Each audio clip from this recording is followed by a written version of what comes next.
né, pela nossa construção e na nossa história. E aí depois a psicologia foi se desenvolvendo e foi criando uma outra forma de olhar e foi construindo um conhecimento e foi criando o que a gente chama, né, que o yoga está falando um pouco, foi a associação que eu fiz, eu posso ter dado um salto enorme, mas essa fonte confiável. Então hoje a gente tem fontes confiáveis, né, para buscar esse conhecimento e para buscar a nossa prática terapêutica. A gente pode ir lá e confiar em alguns teóricos, em algumas abordagens, em algumas práticas que nos dá consistência de atuação terapêutica, que é o que né, esse sutra vai dizendo. Então, você precisa ter uma fonte confiável, e aí você vai atrás de ler e ver se aquilo é confiável mesmo, e depois vai usar a sua percepção para entender como que isso se faz sentido para você, né? Porque depois tem um sentido individual. E aí, partindo disso, olhando para isso, que a psicologia tem essa construção, né? Saiu da percepção até ir para fontes confiáveis, como é que, né, como é que a yoga pode aprender com a psicologia nessa questão dos estudos científicos? Porque a yoga também pode usufruir da psicologia, né? Que são duas Sim, fontes de conhecimento. sim, sim, sim. Eu penso que para te responder essa pergunta, né, eu vou voltar um pouquinho assim até nos relatos que a gente escuta, né, assim, inclusive que foi algo que a gente comentou, né, assim, quando a gente está praticando, né, a gente acessa algumas emoções que são doloridas, né, assim, muitas vezes. A prática pode ser super relaxante e tranquilizadora, mas em algumas oportunidades ela também pode trazer questões, né, emocionais à tona e a gente vai olhar para isso, né? Assim, então, quando a gente fala, né, do processo mesmo de funcionamento, por exemplo, da psicoterapia, isso demarca uma outra diferença. Em que sentido? Em geral, as práticas de yoga, elas acontecem coletivamente. Claro que existe a possibilidade de práticas individuais também, né? Mas eu estou pensando aqui na figura do aluno que frequenta a escola de yoga, que pratica yoga, que acessa algumas emoções nesse momento, né? No caso da terapia, o que acontece é um encontro, né, onde geralmente esse ambiente da terapia ele é um ambiente protegido, né? Em que sentido? Para que a psicoterapia funcione, a gente precisa de alguns ingredientes mínimos, né? Pelo menos a gente tem que garantir o sigilo, né? Ou seja, todas as coisas que são ditas ali vão ficar somente entre você e o terapeuta, né? E o que a gente chama, né, de audiência não punitiva, ou seja, o terapeuta não está ali para dizer o que o paciente, né, que aquilo que o paciente sente é certo ou errado, bom ou ruim, feio ou bonito, né? Então termina que esse espaço seguro, ele evoca, né, assim, ele traz à tona mais facilmente o contato com emoções que são muito difíceis, né?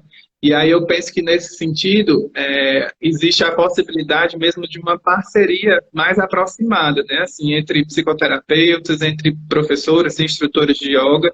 Eu acredito que isso poderia beneficiar os próprios praticantes, né?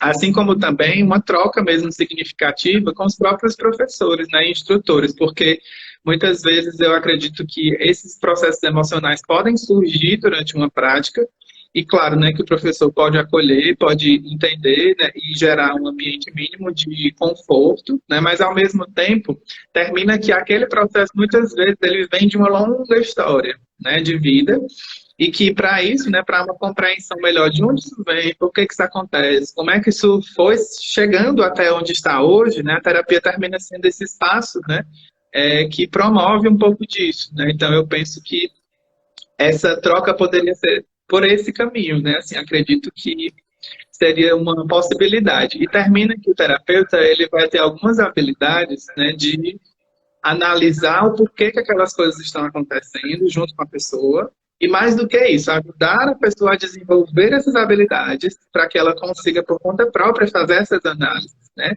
A Uhum. ponto de não precisar mais do terapeuta algum dia, né? Sim. Então, termina que eu vejo que são dois caminhos diferentes, né? Mas que as pessoas que são beneficiadas, tanto por uma prática de yoga constante, e também por uma psicoterapia poderiam ter benefícios que se complementam, né? Assim, a partir de um diálogo mais aproximado.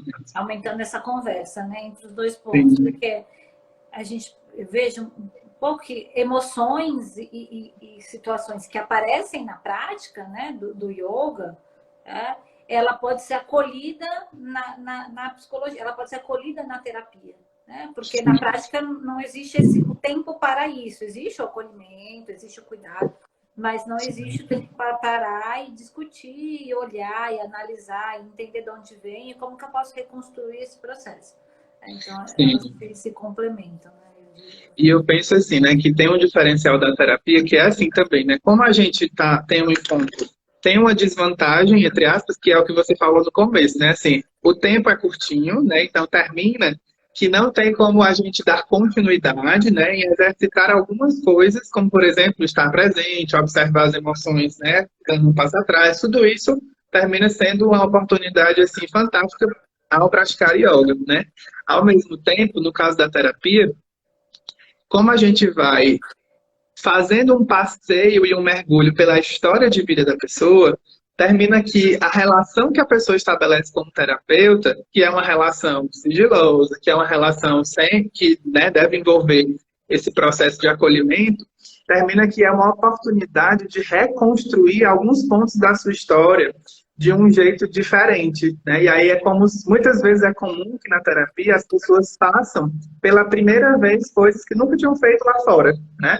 Então, por exemplo, pessoas muito tímidas podem se sentir mais confortáveis dentro de um setting terapêutico à medida que a relação vai evoluindo, né? Então, esse desenvolvimento de outras habilidades, sejam elas de interação com pessoas, de cuidar consigo mesmo, eles também podem surgir na terapia, assim como na prática de yoga, né? Uhum.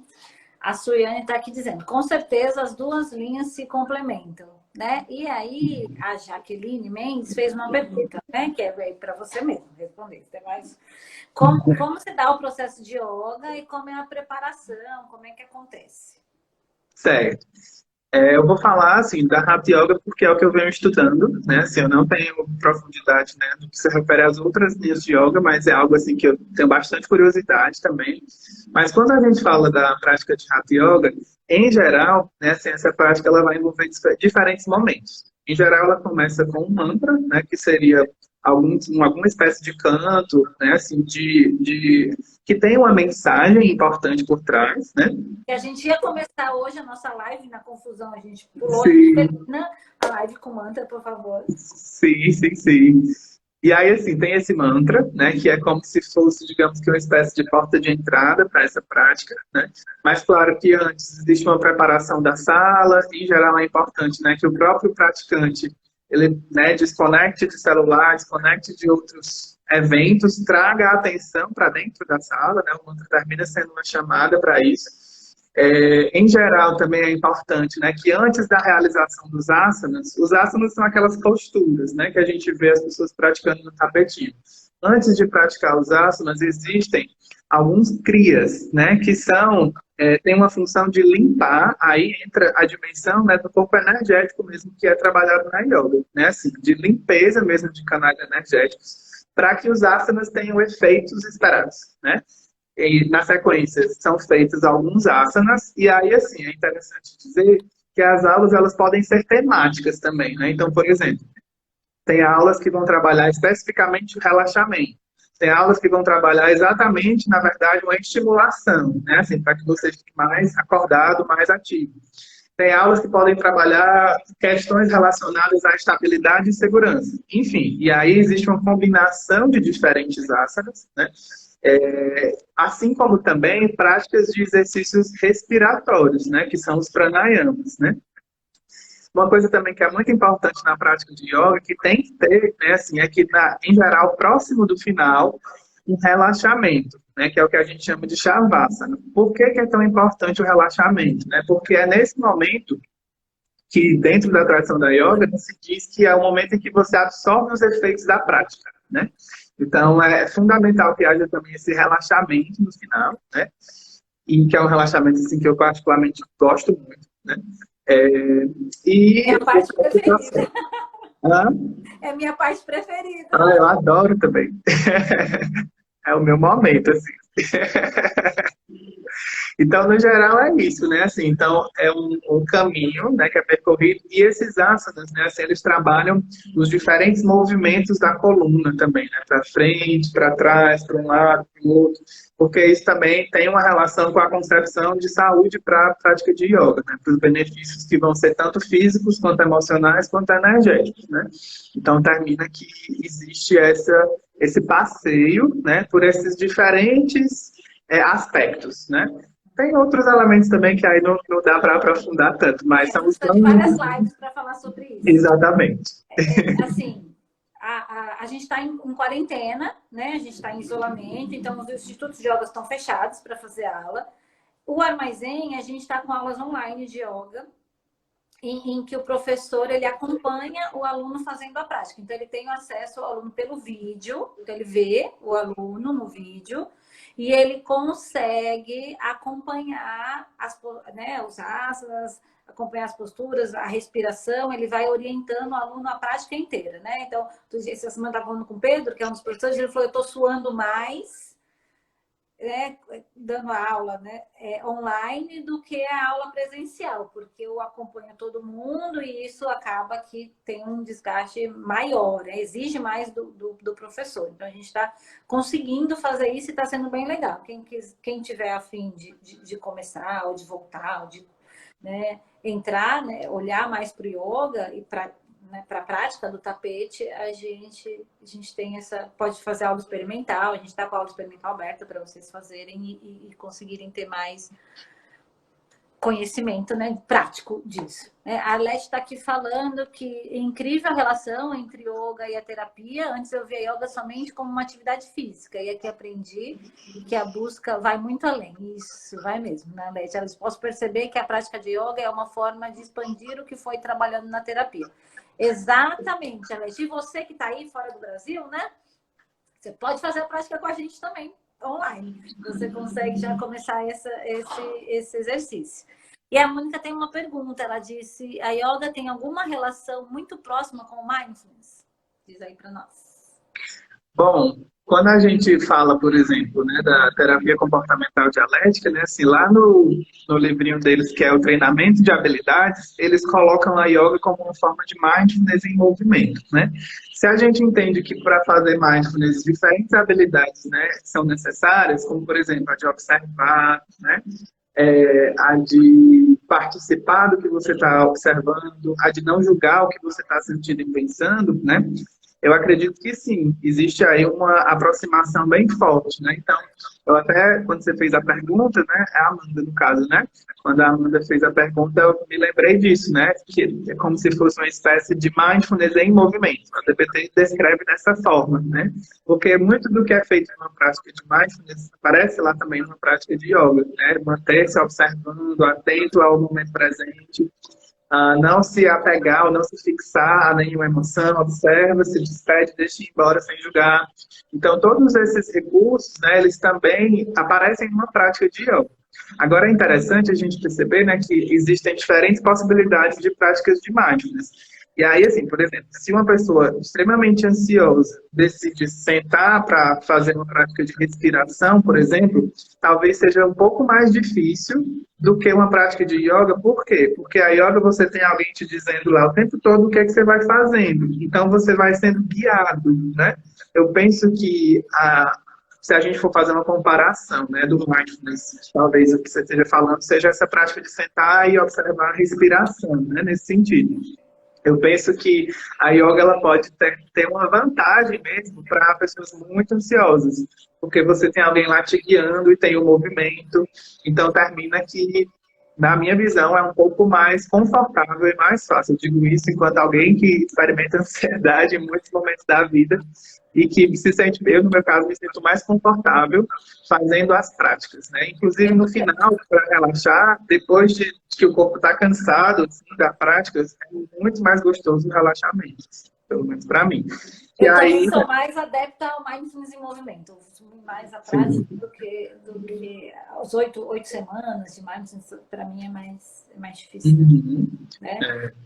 A Leti está fazendo uma pergunta: qual o papel do incenso na prática do yoga? Então, assim, não sei exatamente.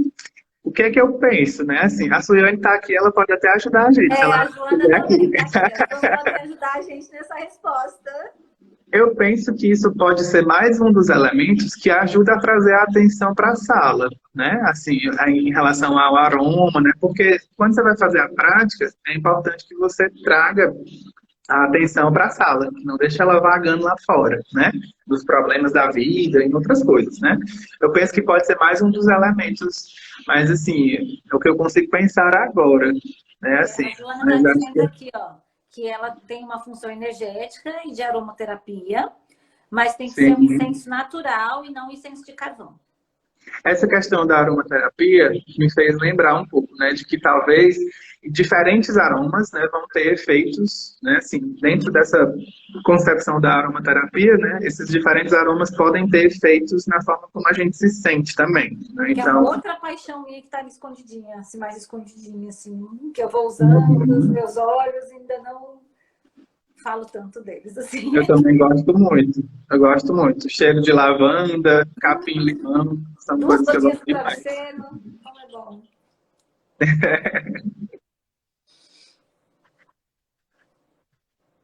A Joana falou, exato, alguns são colocados em aula para limpeza energética e outros que relaxam.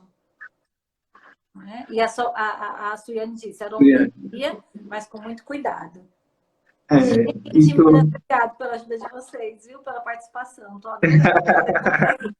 Confesso que isso me deixa um pouco ansiosa, me deixa um pouco assim, ai, né? O que eu estou falando com elas aqui me assistindo? Mas está sendo muito bom contar com a contribuição de vocês. e essa questão do cuidado que a Ciane falou, né, eu fiquei lembrando, assim, porque de fato, esse cuidado, né, se a gente coloca muito cheiro, isso pode ser gatilho para algumas coisas, né? Tem gente que, por exemplo, tem crise de enxaqueca, né, e que um cheiro forte pode ser gatilho, né? Então, tem que ter realmente esse cuidado, né, assim, de como usar isso, né, de como colocar, né? Uhum. Mais alguma pergunta? A gente falou bastante, né? Entendendo, a gente está vendo que a yoga e a psicologia principalmente falando de terapia, né? São duas práticas de busca de autoconhecimento, né? A gente vê que elas podem conversar, a gente ficou discutindo muito isso, que elas podem Uhum. conversar, mas elas são distintas. Elas podem se complementar nesse processo de busca de propósito, de quem sou eu, esse processo de busca de autoconhecimento. Mas elas não são a mesma coisa. Eu acho que isso é importante a gente, né, Sim, entender que são duas práticas, duas modalidades de atuação e de busca de autoconhecimento que são válidas e que podem trazer muitos benefícios. E quando a gente consegue uma conversa, um diálogo entre elas, quando elas conseguem se unir para esse propósito, eu acho que elas podem funcionar muito bem, né? Podem convergir, podem sim, sim, sim. E eu penso assim, falando um pouquinho dessa questão da psicologia, né? Eu, particularmente falando, eu não enxergo muito forte, né? Assim, eu não vejo tanto esse diálogo acontecendo entre a psicologia e diferentes práticas espirituais, né? Não sei o que que acontece, né? Eu não sei se é por receio de que a psicologia não pareça ciência, eu não sei o que que é. Estou fazendo um grande chute aqui, né? Mas, eu diria que também tem uma coisa assim que eu vou mexendo numa ferida, mas é uma questão assim de a psicologia é a dona do conhecimento sobre o comportamento humano e somos nós, psicólogos, que vamos dar conta disso. E nós sabemos sobre o comportamento humano e nossos estudos vão salvar o mundo em relação ao comportamento humano. E isso me dá arrepios da gente estar desprezando um sim, conhecimento milenar, achando que só o conhecimento do Ocidente existe, né? E a gente desperdiçando um conhecimento oriental milenar. Eu acho que a psicologia tem sim, ainda um pouco disso, de e sim, e de humildade mesmo. zero humildade, então. E a gente precisa, e acho que olhar para a yoga, olhar para as outras práticas é baixar essa bola, né? Literalmente. Não É, tem outra palavra para dizer, baixar essa bola e entender que a gente não. Essas coisas acontecem há milhares de anos, então a gente não pode se achar o dono da verdade, dono do conhecimento. sim. Essa E é a eu psicologia penso, que tem que fazer. Eu super concordo, Denise. E penso assim, né? A psicologia, ela se configura enquanto uma ciência, né? Mas eu fico pensando assim, que esse fechamento ao diálogo é exatamente uma postura anticientífica, porque se a gente parar para pensar, a ciência ela vai se configurar enquanto um conjunto de verdades que são temporárias e que, para que sejam científicas, elas precisam ser testadas, colocadas à prova. Então, eu aprendi com a Liana, que está assistindo a gente aqui também, né? Então, termina que, assim, o próprio movimento da ciência, né, assim, ele se configura como, deveria se configurar como uma busca, como uma curiosidade para entender como as coisas funcionam, de um modo que elas possam ser testadas, né? Então, essa abertura para esse novo, né? Eu penso que ela deveria ser algo que deve estar constantemente, né, assim, atrelada à postura do cientista, seja ele psicólogo, seja o que for, sabe? Porque senão a gente corre um risco sério de colocar a ciência como uma verdade que não pode ser questionada e que, portanto, é melhor. E eu acho que a gente não pode esquecer, né, que a ciência ela é mais uma dentre tantas formas de compreender a realidade, assim como a arte, assim como a espiritualidade, assim como a religião, a mitologia, né? Então, eu penso que é importante a gente ter esse cuidado para a gente não assumir esse lugar de que a ciência é melhor do que outros conhecimentos, né? Na verdade, ela é uma forma específica de pensar que gera, né, assim, conclusões, como você falou, que nesse momento são confiáveis, né? Mas que ainda assim, né, é mais uma dentre tantas possibilidades, né? E que a vida é gigantesca demais para a gente olhar só por essa lente, né? E o conhecimento tem só 100 anos, né? Não dá para a gente olhar É. dessa perspectiva, né? A Suiane está falando aqui, parabéns por essa live. Obrigada, Suiane. Muito importante esse esclarecimento dessa união, psicologia com a yoga. A Mônica está perguntando se vai ter outra live dessa. A gente tem, já tem umas que eu prometo conseguir colocar no canal do Armazém. No YouTube, mas a gente já tem umas lives que tem um pouco dessa discussão e a ideia é continuar com lives falando sobre a yoga e falando dessa interação entre psicologia e falando qual que é a função da yoga na nossa vida, né? A Arlete está falando que a vida está nos cobrando olhar mais holisticamente, né? Para ela, eu acho isso é verdade. As pessoas estão elogiando, muito obrigada. E assim, a gente está caminhando para encerrar a live para o Instagram não derrubar a gente, né? A gente encerrar bem legal, bem bonitinho. Eu queria dizer que quem tiver, eu vi que algumas pessoas falaram que querem fazer aula experimental. Então, assim, manda mensagem no direct do Armazém, que eu converso com vocês, e aí mando as possibilidades de horário, vocês escolhem, e aí eu mando o link para vocês fazerem aula experimental. Tá bom? É só mandar. Tanto faz. Se você mandar no direct do Armazém ou da Tríplice, eu vou lá responder vocês. Porque eu fico nessa conexão aí com vocês. Obrigada, Liana. A Liana está elogiando, agradecendo a gente, a Mônica, a Jaqueline. Então, eu queria até encerrar, Ângelo, com um mantra, né? Já que a gente não conseguiu começar por conta da instabilidade da vida. Eu queria encerrar com um mantra. Te agradeço muito, muito, muito, muito por ter aceito esse convite, esse desafio. A gente sabe o quanto que isso nos colocou num ponto de vulnerabilidade, o quanto isso tocou nosso ponto de vulnerabilidade, todo o exercício que a gente fez para estar aqui e se propor esse desafio, né? Se propor essa exposição, e eu acho que foi ótimo, eu adorei muito, espero que você tenha gostado também, queria te agradecer. Adorei. A gente não vai parar, porque a gente já continua conversando. Eu queria conversar, eu queria discutir, juro, sutra por sutra, assim, todos eles, e fazer essa conexão com a psicologia. Quem sabe a gente vai fazendo isso. Sim. Também quero te agradecer muito, Denise, assim, pelo convite, né? Assim, foi um desafio, né? Porque para mim eu estava nesse movimento, né? De descoberta mesmo, né? Assim, já me reconheço como psicólogo, estou me descobrindo praticante de yoga, me descobrindo instrutor em formação.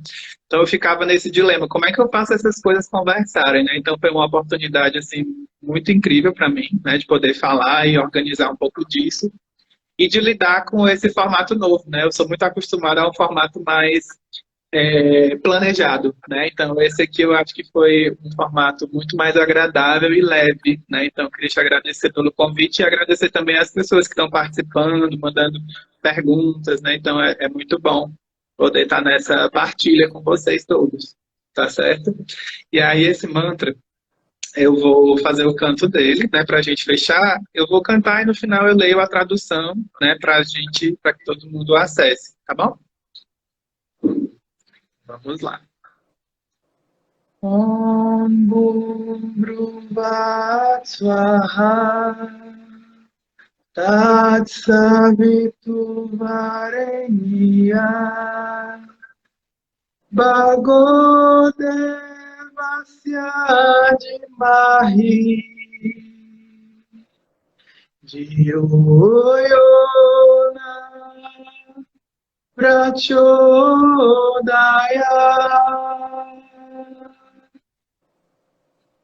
Om Bhurbhuvat Swaha Tat Savituvarenyah Bhargo Devasya Dhimahi Dhiyo Yona Prachodaya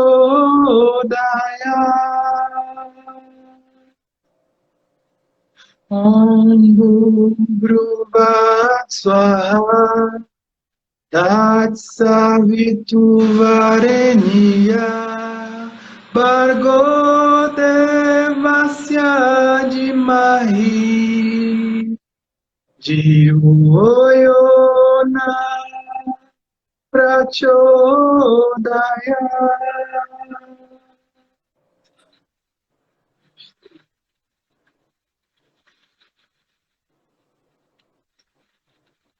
E aí, só para compartilhar, né, o que significa esse mantra, né? Ele começa com um Om, né, que é o som da criação. Nos planos físico, mental e da consciência, meditemos na divina refulgência desse vivificador, que seria o Sol, né, formidável, que ele ilumine e inspire a nossa inteligência.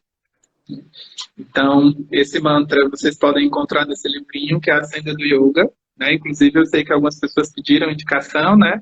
Eu acho que ele é um ótimo livro para começar. Posso mandar para vocês o nome bonitinho, tá bom? Tá ótimo. Obrigada, gente. Obrigada, Ângelo. Vai ficar no IGTV, provavelmente, a live. E a gente vai fazer o possível também para colocar... Eu vou conseguir fazer isso no canal do Armazém, no canal do YouTube da Trips. Eu só estou aprendendo a editar vídeo, porque agora eu estou aprendendo um monte de coisa nova nesse mundo da tecnologia. E aí eu estou aprendendo a editar vídeo assim que eu conseguir. Eu vou colocar nos dois canais. Tá bom, gente? Então, um beijo, obrigada. Bom feriado, né? Hoje é feriado, Bom gente. feriado. Muita gratidão pelos trabalhadores, principalmente aqueles que estão trabalhando e mantendo serviços essenciais para a gente conseguir viver no meio dessa pandemia. Então, parabéns para nós, trabalhadores, para os trabalhadores que estão aí na luta, né, ajudando a gente a se manter nessa pandemia. Tá bom? Beijo. Agora eu vou encerrar mesmo. Tchau. Tchau, tchau.